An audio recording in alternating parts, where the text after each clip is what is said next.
Nifty continuously last 1.5 महीने से गिरता जा रहा है। निफ्टी लगभग 10% अपने हाई से ऑल टाइम हाई से गिर चुका है। अभी जैसे लास्ट टाइम निफ्टी का ये 750 का स्विंग लो था, ये भी निफ्टी ब्रेक कर चुका है। फिर उसके बाद ये 950 का स्विंग लो था, ये भी निफ्टी आज ब्रेक कर चुका है। अभी हम जानेंगे कि निफ्टी कहाँ तक जाकर रुक सकता है, कहाँ तक जाकर रुक सकता है। ये जानने के लिए हमें निफ्टी का एनालिसिस करना पड़ेगा रिलेटिव थ्योरी से। अभी चलिए आइए करते हैं निफ्टी का एनालिसिस रिलेटिव थ्योरी से। वेलकम टू ट्रेडर, मैं बोलते हैं। चलिए स्टार्ट करते हैं अपना एनालिसिस। अभी सबसे पहले रिलेटिव ड्रॉ करने के लिए हमें जानना पड़ेगा कि वेव की स्टार्टिंग कहाँ से हुई। उसके लिए हम जाएंगे निफ्टी पर। हमें करंटली जो रिलेटिव का स्ट्रक्चर चल रहा है वो ड्रॉ करने के लिए हमें जाना पड़ेगा 2022 में जो निफ्टी में एक बड़ा फॉल आया था रशिया यूक्रेन वॉर के समय। वहां से हमें मेजर करना पड़ेगा। इस लेवल से लगभग हम निफ्टी को मेजर करना स्टार्ट करेंगे। अगर हमें रिलेटिव में मेजर करने तो यहाँ से लेकर हो सकता है कि यहाँ तक फर्स्ट रो कंप्लीट हो, तो यहाँ हम फर्स्ट एक नंबर डाल देते हैं। यहाँ हो सकता है कि हमारी फर्स्ट रो कंप्लीट हुई, ऐसा हम कंसिडर करते हैं। फिर उसके बाद कंसिडर करते हैं कि यहाँ सेकंड वेव कंप्लीट हुई होगी हमारी सेकंड वेव। फिर उसके बाद अगर देखेंगे तो थर्ड वेव कहाँ कंप्लीट होगी। हमें पता है कि थर्ड वेव कभी भी शॉर्टेज नहीं होती है। अगर हम देखेंगे तो वेव फर्स्ट के कंपेरिजन में, अगर हम देखेंगे वेव फर्स्ट के कंपेरिजन में ये थर्ड वेव कहाँ लाई कर रही है। अगर हम यहाँ से यहाँ तक अगर देखेंगे तो वन वाली लेवल जो है हमारी, जो वन वाली लेवल है उससे काफी नीचे यहाँ एक फॉल दिख रहा है हमें। तो हो सकता है कि ये थर्ड वेव ना हो।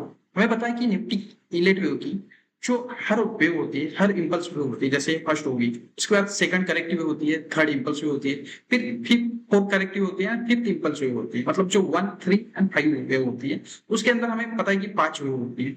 तो हम हो सकता है कि ये थर्ड वेव का एक्सटेंशन हो जो यहाँ तक हमें इस टॉप पर दिख रहा है, जो 26,000 के ऊपर निफ्टी ने हाई लगाया है, वो थर्ड वेव का एक्सटेंशन हो। तो उसको हम मेजर करते हैं। अभी जैसे ये फर्स्ट वेव के अंदर की एक वेव, तो इसको हम एक नंबर दे देते हैं ऐसा वाला।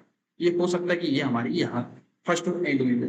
फिर उसके बाद यहाँ दूसरी वेव एंड हुई होगी, तो यहाँ हम 2 नंबर दे देते हैं। मतलब थर्ड वेव के अंदर की हम वेव हम काउंट कर रहे हैं। अभी अगर इसके अंदर की तीसरी वेव अगर हम काउंट करेंगे तो यहाँ लग रहा है कि हो सकता है कि यहाँ एक बड़ा करेक्शन आया था, तो हो सकता है कि यहाँ 3 वेव कंप्लीट हो गई। अभी मेजर करते हैं कि ये थर्ड वेव हो सकती है इसके अंदर की। अभी अगर हम यहाँ से यहाँ तक फर्स्ट वेव कंप्लीट काउंट करेंगे तो हमें फर्स्ट वेव से ज्यादा बड़ी थर्ड वेव आनी चाहिए। जनरली फर्स्ट वेव से बड़ी थर्ड वेव होनी चाहिए। तो अगर हम यहाँ से काउंट करते तो वन वाली लेवल हमारी यहाँ तक आती है, ये वेव आ रही है वन के ऊपर। तो हो सकता है कि यहाँ थर्ड वेव एंड वेव होगी एंड यहाँ एक बड़ा करेक्शन भी आया।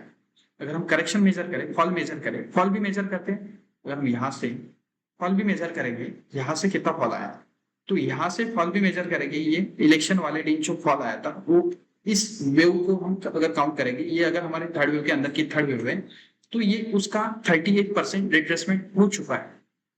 ये हमारी थर्ड वेव के अंदर की थर्ड वेव यहाँ एंड हुई, इसका रिट्रेसमेंट भी अच्छा खासा आ चुका है, करेक्शन भी आ चुका है। तो यहाँ ऑब्वियसली हमारी फोर्थ वेव एंड हुई होगी। फोर्थ वेव अगर यहाँ एंड हुई है तो ये वाली जो अभी रिसेंटली एंड हुई ये हमारी फिफ्थ वेव हो सकती है। मतलब वैसे तो ये फिफ्थ वेव है, अगर हम जो थर्ड वेव है थर्ड वेव के अंदर की ये फिफ्थ वेव है, बट वैसे देखेंगे तो वैसे कौन सी वेव है, क्योंकि सेकंड यहाँ हमारी एंड हुई थी तो ये थर्ड वेव, मतलब यहाँ हमारी थर्ड वेव है। एंड अभी मार्केट जो है वो बड़े टाइम फ्रेम के हिसाब से, मतलब मेजर ट्रेंड जो है मार्केट का वो फोर्थ वेव में मार्केट दिख रहा है हमें। निफ्टी जो दिख रहा है हमें फोर्थ वेव में दिख रहा है। अभी देखते हैं फोर्थ वेव कहाँ तक आ सकती है। फोर्थ वेव को हमें काउंट करने के लिए हमें मेजर करना पड़ेगा उसको थर्ड वेव के अगेंस्ट में। मतलब थर्ड वेव जो है हमारी वो यहाँ से वेव टू जहां एड हुई, यहाँ से लेकर स्टार्ट हुई यहाँ तक, जो अपना अभी रिसेंटली निफ्टी का ऑल टाइम है 26,300 के आसपास, तो वहां तक वेव एड हुई। अभी इसका अगर 38.2 अगर करेक्शन आता है 0.38 मतलब 40% के आसपास अगर इसका रिट्रेसमेंट आता है तो लेवल आ रही है 22,600 या 700। सही है। तो निफ्टी फिलहाल फोर्थ वेव में, निफ्टी मैक्सिमम आ सकता है 22,600 या 22,700 के आसपास निफ्टी रुक सकते हैं। उससे भी और थोड़ा डीपर करेक्शन होता है 50% का, तो ये नीचे फिबोनाची की लेवल है। तो मुझे नहीं लगता कि ये 50% से ज्यादा रिटर्स करेगा। 50% की लेवल आ रही है 21,500, तो मुझे तो लगता है कि शायद ये 22,600 700 के आसपास रुक जाए या और डीपर करेक्शन होता है। तो यहाँ बहुत बड़ा सपोर्ट है। यहाँ निफ्टी बहुत दिनों तक यहाँ एक ही रेंज में फंसा रहा, यहाँ बहुत बड़ा सपोर्ट है। तो निफ्टी 21,500 के नीचे तो कहीं नहीं जाएगा। अभी ये तो हो गए फाइनल लेवल। अभी देखते हैं रिसेंटली निफ्टी के कौन से सपोर्ट हमें पास में नजर आए। अभी अगर हम निफ्टी को एनालिसिस करेंगे तो निफ्टी ने सबसे पहले ये सपोर्ट था, ये स्विंग लो था, ये सपोर्ट ब्रेक किया था 24,750 का लेवल। फिर उसके बाद अभी रिसेंटली निफ्टी ने ब्रेक किया है 23,900 का, ये 900 का 23,900 का लेवल निफ्टी ब्रेक कर चुका है। अभी इसके नीचे भी निफ्टी अभी निकल चुका है, इसके नीचे हम सपोर्ट लेवल की अगर देखेंगे तो ये लेवल आ रही है 24,350 की लेवल। तो अभी करंट में लग रहा है कि निफ्टी 24,350 के आसपास जा सकता है। जैसे निफ्टी लास्ट टाइम इस सपोर्ट लेवल पर आया, थोड़ा रुका, उसको रिस्पेक्ट किया, फिर ब्रेक किया, इस सपोर्ट पर आया, थोड़ा रुका, उसको रिस्पेक्ट किया, फिर ब्रेक किया। हो सकता है इस सपोर्ट लेवल पर आए, थोड़ा रिस्पेक्ट देगा, रुकेगा, यहाँ आकर निफ्टी रुकेगा, हो सकता है फिर उसके बाद ब्रेक करे या यहाँ से रिवर्सल हो, या हो सकता है फिर हमारा फिबोनाची का अगर एक फोर्थ वेव का काउंट हमारा सही है तो फिबोनाची की लेवल 22,600-700 के आसपास एक फिबोनाची के लेवल आ रहे हैं। फिर लास्ट में 21,500 की एक फाइनल लेवल है। तो यहाँ तक निफ्टी आ सकता है। निफ्टी का रिवर्सल पास में है। अगर ये विलेट व्यू का फोर्थ काउंट है तो एक फिफ्थ वेव आएगी। जो फिफ्थ वेव है निफ्टी की फिफ्थ वेव बनेगी, वो फिफ्थ वेव इसको जो अपना ऑल टाइम हाई है अभी जो रिसेंटली बना है इसके ऊपर लेके जाएंगे। मतलब जो वेव का काउंट रहेगा वो ऐसा कुछ होगा। अगर यहाँ से अगर हम इलेट वेव का काउंट करेंगे तो ये हमारी फर्स्ट वेव, उसके बाद ये सेकंड वेव, ये थर्ड वेव, आप उसको भी आपके फोर्थ वेव एड होगी। इसके ऊपर एक फिफ्थ वेव जाएगी जो एक नया हाई निफ्टी बनाता हुआ हमें दिखेगा फिफ्थ वेव में।